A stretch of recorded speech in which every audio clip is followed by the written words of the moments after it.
Today, I am going to tell you the story of a little girl who needed to pee. Now, this wasn't any ordinary 7-year-old girl.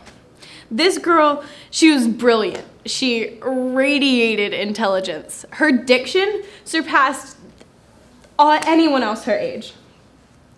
Now, this little girl, she was me, and I really needed to pee. Me and my family, we were in the car, which is always a great place to need to use the restroom.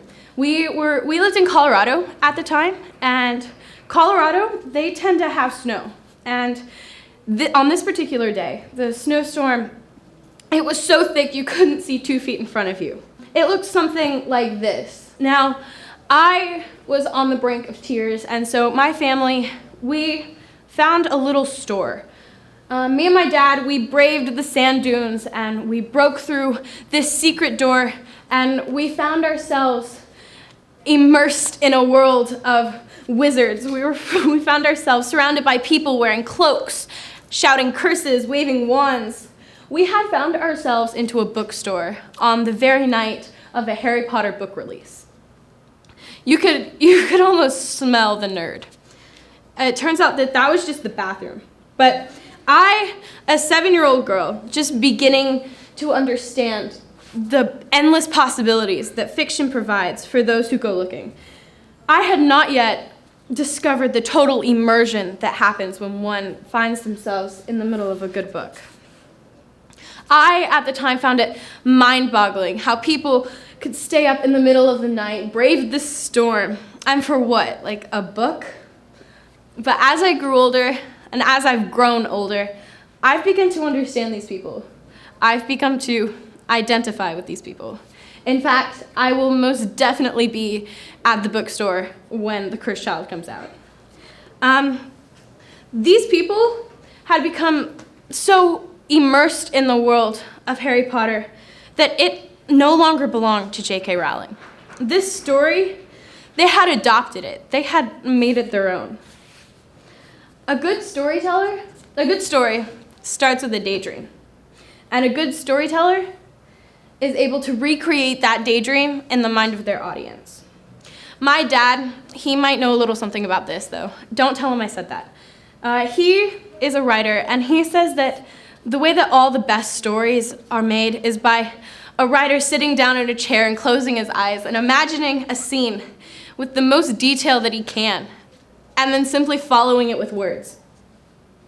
The reason why Harry Potter is so amazing and so captivating is because J.K. Rowling found herself at a time in her life when things weren't going too well. She found herself able to completely dive into this world of this little boy under the cupboard.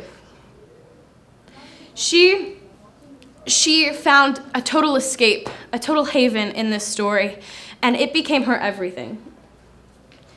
Before I get any further, let's define storytelling. Storytelling is simply the act of passing information from one person to another. Now, this information, it doesn't always have to be true. It certainly rarely is. Now, I said that a good story starts with a daydream. John Garner, an author, he agrees with me. He says, but people with degrees tend to have better terminology. Instead of daydreaming, he calls it the fictive dream. And in his book, The Art of Fiction, he claims that when a person reads a book, they enter a sort of dream state. And as long as the author does a good job in maintaining this dream state, the audience won't wake up. Now, I thought about this, and I came to the conclusion that when you read a book, you subconsciously enter this state. And according to your mind, it's just as real as anything else. Rene Descartes, she came up with this theory called Cartesian dualism. Now, she says that the mind and the body are just doppelgangers of themselves. One affects the other just as much as the other affects the first one. And she claims that when you enter this dream state, that your mind creates this state for your body, and that it becomes just as real to you as everything else in the world. Now, this would explain, for example, the placebo effect and how mental illness can affect your physical being.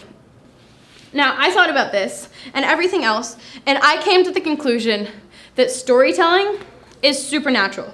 And I don't mean like spiritual, I don't mean like Sam and Dean. I mean like this storytelling exceeds beyond the limits of our scientific understanding. Now, I can prove it. Now, supernatural is just beyond the matter of physical substance. So anything that you can't smell, hear, touch, or taste. Now, because storytelling is just the passing of information, in order for storytelling to be supernatural, I would need to prove that information is supernatural. And here is where I can prove it. Say you have a chalkboard, and you write on there a saying. I don't know what it is, but you write on there something that you want someone else to know. You erase it, the chalk dust will very much still be there. If you've ever touched your pants after that, you'll know that. But the information that you passed, it'll be gone. You can't tell what they wrote after they've erased it, even though the physical substance is still there. Now, this also works with computer coding. If you take computer coding or a television screen and you wipe a magnet over it, the pixels, they'll be there. They won't be in the right order, and therefore the information is completely jumbled. And this is why information is supernatural. Now, J.R.R. Tolkien says that fiction is escapist, and that is the glory of it. If a soldier is imprisoned by the enemy, don't we consider it his duty to escape? If we value the freedom of our minds and our souls, we are partisans of liberty. Then it is our plain duty to escape and take as many people with us as we can.